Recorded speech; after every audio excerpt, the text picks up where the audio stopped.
পিকের ভবিষ্যৎবাণী মুখ থুবড়ে পড়েছে, তাই তারপরই পশ্চিমবঙ্গে লোকসভা নির্বাচনের ফলাফল নিয়ে মুখ খুললেন প্রশান্ত কিশোর। পশ্চিমবঙ্গে লোকসভা নির্বাচনে যে ফলাফল হবে বলে ভবিষ্যৎবাণী করেছিলেন তা মেলেনি। তিনি দাবি করেছিলেন যে তৃণমূল কংগ্রেসের থেকে বেশি আসন পাবে বিজেপি, কিন্তু সেটা হয়নি। উল্টে বিজেপি ধসে গিয়েছে, তৃণমূলের আসন সংখ্যা বেড়েছে। আর তারপর কানে হাত দিয়ে নিজের ভুল স্বীকার করলেন প্রাক্তন ভোট কুশলী প্রশান্ত কিশোর। শুধু পশ্চিমবঙ্গই নয়, আমি 4টি রাজ্যের ভুল ভবিষ্যৎবাণী করেছিলাম।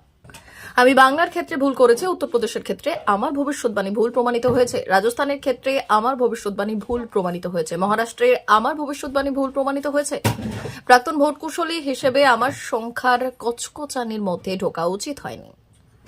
আমি কখনো সেই কাজটা করতাম না। গত 2 বছরে আমি এই ভুলটা করলাম। একবার বাংলার বিধানসভা নির্বাচনের সময় তৃণমূলের সম্ভাব্য আসনের সংখ্যা নিয়ে ভবিষ্যৎবাণী করেছিলাম। এই নিয়ে দ্বিতীয়বার সম্ভাব্য আসনের সংখ্যা নিয়ে ভবিষ্যৎবাণী করলাম।